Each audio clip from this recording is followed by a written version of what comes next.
the church likes to get super involved in everyone's dating life and trying to make sure people are doing it right and play matchmaker and go way above and beyond and 100%.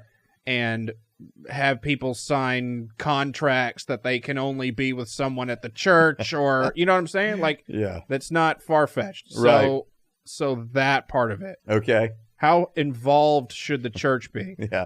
So this was in my early 20s, and I was dating someone, and I did have a spiritual leader, like mentor of mine, and he wanted to meet with my dad and I, and we were like, okay.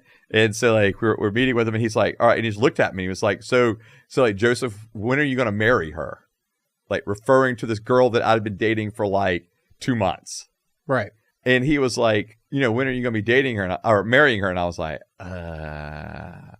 oh, we've been dating for 2 months. I don't know. Like, and he was like, cause you need to begin thinking about, are you going to go to the same, university, And I'm like, wait, I'm thinking time out. Like we're having fun hanging out, but like marriage, what are we talking about here? Like, I'm literally just getting to know this person because I had literally only met them like 3 months before, I didn't. So I was just getting to know this individual. And so, that was for me, like ways overstepping a boundary or a line of going, because like in their mind, like kind of the matchmaking thing in their mind, they had introduced us and they had this person had introduced us, encouraged the dating relationship, and then now they're talking about like getting married, and I'm thinking, wait, whoa, what are we talking like? And realizing how involved they had really been throughout the whole process, right? And I don't think it was necessarily bad, like obviously not bad, like okay, they introduced us, cool, and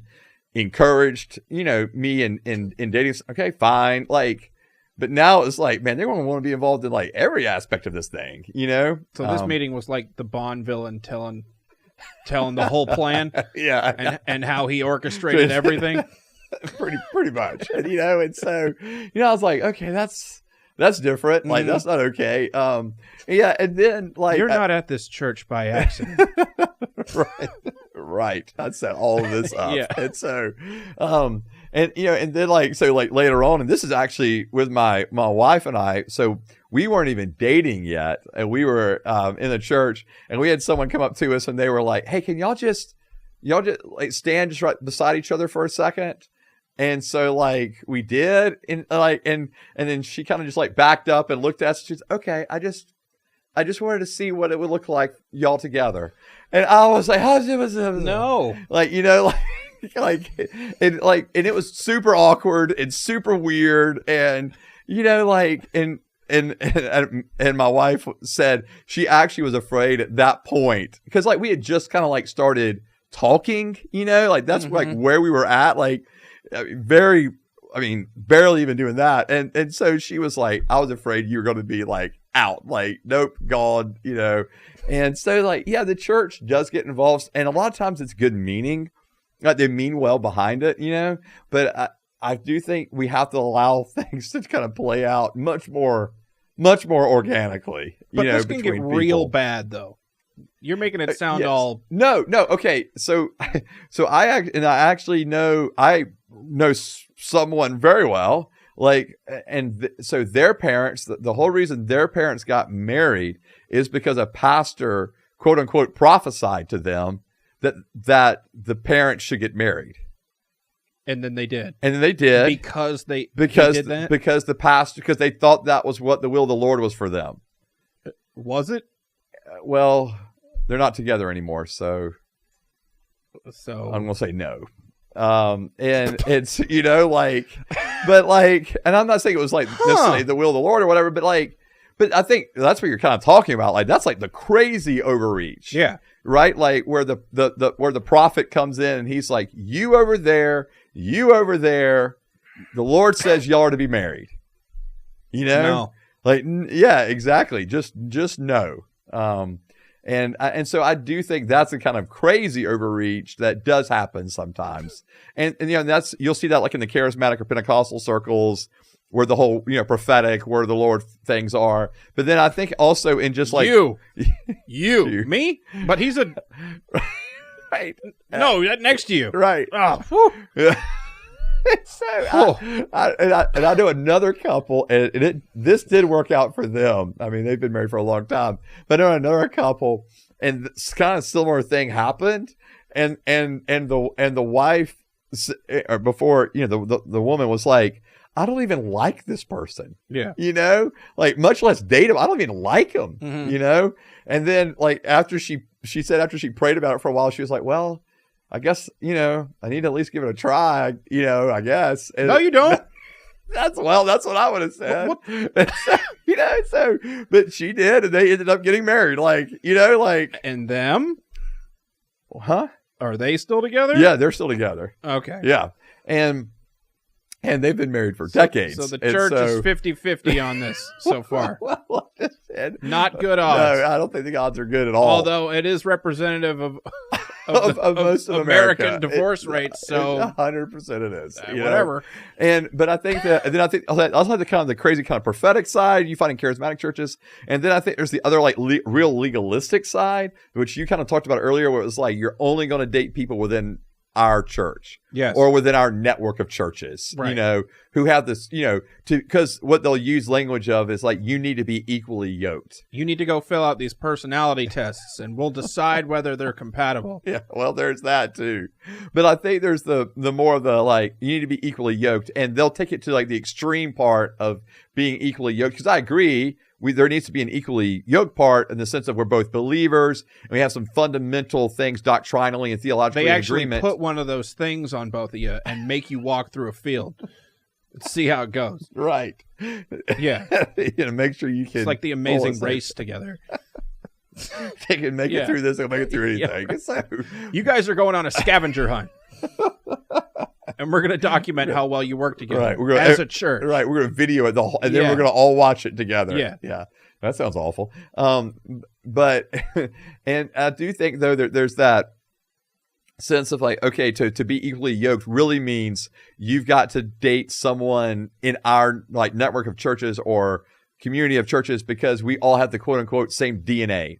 Same church DNA. Right. And so you've got to be within this church DNA, right? And that's a whole thing. I find that in like the legalistic kind of churches, like fundamentalist type churches or like real hardcore evangelical churches. And then you also find find that in like the charismatic churches too. So what is the church's interest in making sure that people do this? Yeah, I don't understand. I think it's because they're wanting to make sure that the individuals are dating and therefore marrying individuals that are like-minded, that are following Christ. That's and it has nothing to do with keeping people at the church. I don't think so, to be honest. I think for the majority, that's not the case. Okay. Absolutely. There's the small churches that are like, or I'll say small. I think you find that sometimes in small churches, but just in churches, I'll just say, yeah, there's some churches that, sure, that's like, they want you to marry someone from within so you stay there, and I just think that's really unhealthy. Yeah. Because you're in a church of 50 people and there's one person that's kind of close to your age that you're supposed to marry and that's it, right? And she's only 6 right now, but you got to wait for her, right? Because we have to keep everyone in the church, right? Yeah, well, yeah, and that's kind of scary crap, but yeah, and so I do think that's part of that can be like a reality. Again, I would hope that's the middle part, but I don't think it's mostly because they want to keep people in the church. I think it's because they want people to marry other believers that are like-minded following Christ. So like I get that. I just think you have to give for me, that's more of the parent's role, to be involved in that close of a sense. Like, so I'll say for me as a pastor, right? Like we have right. You're both of these things. Yeah. So like as a pastor, like there's individuals that are dating in our church, and it's not like I've ever sat down with them and be like, okay, are you sure this is the person you're supposed to be dating? Like I have not said that, you know? Mm-hmm. And so I think it's one thing if I have a built-in relationship with them and where they're wanting counsel, that's a whole different ball game, right? Right. And whereas like, you know, like people, I mean, I don't know as well, but yeah, they're dating and da-da-da-da. Okay, cool. Like, you know, like, all right. You know, I'm trusting that the parents are the ones that are providing the counsel and oversight and those kind of things. Like, unless they're not doing their job, now you have to go hover over them. Well, they hover over their children, or where they don't hover over their children. They really should be doing something. Yeah. So, you know, they're just letting them go, want to do whatever. Yeah. But no, I do think that Joseph, you're not doing a good enough job at hovering over these parents, hovering over their children. I got to step my game up. Yeah. So I'm going to come watch you hover. So you're going to hover over me as I hover. Great, wonderful. Yeah. So, but I do think that's where'd the kids go? Lost track. Dang it, not again. So I do think that there's a I think there's a like I was thinking about just some of the, you know, young people that I have known, like where, like, you know, you go out to eat lunch or coffee or whatever, hang out, you know, I don't ever ask if I'm with both of them. I don't ask them how the dating relationship is going. If I'm in one of them, I generally don't even ask about the dating relationship. I just want to get to know the person, you know, like, I just think that's I don't know. I mean, yes, you want, obviously, I want them dating someone that's following Christ as well, right? Like that might be the only time I might get involved to a degree, but not like in a like overreaching manner. You know, like I would just simply say, hey, I know, you know, you're dating this, you know, where are they with the Lord? You know, they're not walking with the Lord. Okay, just can you pray about that? You know, just ask the Lord, you know, should you be dating someone that's not with the Lord? And leave it there, right? And then that may seem like I'm guilting them or putting pressure on them. And obviously, I'm always open to talk with them. But, you know, yeah, you do want them to date people that know Jesus. But then from that point, the way they even go about their dating, that's really got to be the parents' role. And I think that's where, as ministry leaders, we can try to, like, and youth pastors are really bad about this, by the way. Youth pastors step in and try to take the role of the parent in the hovering.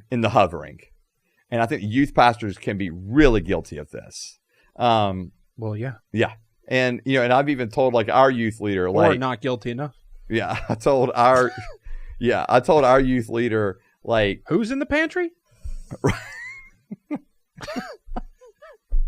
Oh, crap. Not again. And so I told our youth leader, like, hey, you know, know that you're not replacing the role of the parent, right? Like, even if you've got a child that's there whose parents aren't maybe overly active in the church, like, that's still the parent.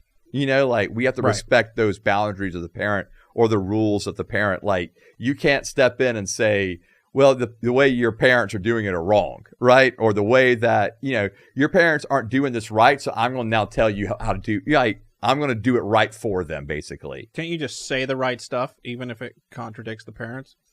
I mean, if it's, not like generally, or like in general, not to them. Sure. In general, you can, you can give, like, overall count, but, like, you can't, like, step in and give, like, these mandates, I think. Right.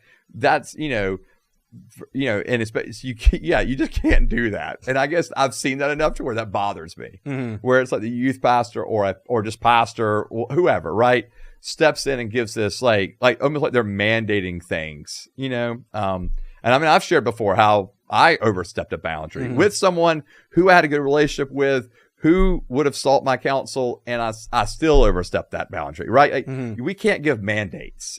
We can give counsel, and then we leave it there, you know? And then I think that sometimes youth leaders can be critical of parents' lack of guidance or lack of boundaries. And again, it's one thing to say, hey, you might want to think about this. You might want to consider this. When like, for me, I can say, like, when my wife and I were dating, we did ... or we didn't do this and we wish we would have, or whatever it may be. And so you give that counsel, but again, then it's got to be on them.